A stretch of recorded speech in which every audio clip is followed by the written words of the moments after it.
pa su izavili ja mnogo šta našeg potisnu i istjerali. Istjerali su tarabu, ograjo, prošće, ahar, mutvak, čardak, tavulju, hasuru, haliju, kilim, tepsiju, ibrik, leđen, času, penđere i zariće, hamam, dagaru, sataru, klagiju, mahramu, rafu, kapu, šamiju, dimije i čak, za ne povjerovati je, debele, vunene, pletnene čarape.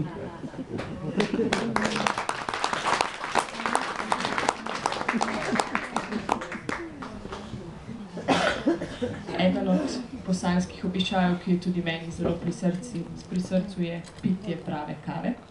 Zdaj pa me zanima, kako se pripravi prava bosanska kava?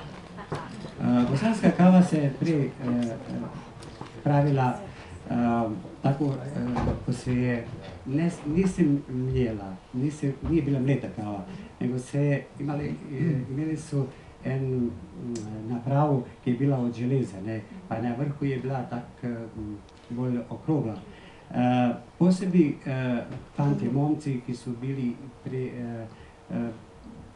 ti kahve koje su bili u Sarajevu, to su bili restauracije, oni su bili izvuni, pa su tada tucali tu kavu.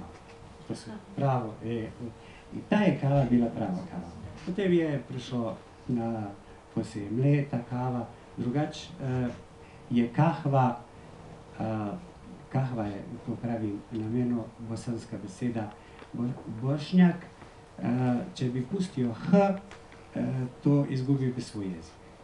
Lahko, kahva, mehko, ko Bošnjak se uleže, on se uleže na meh. Ja, tako je tudi kahva. Kahva je prava bosanska beseda za kavu.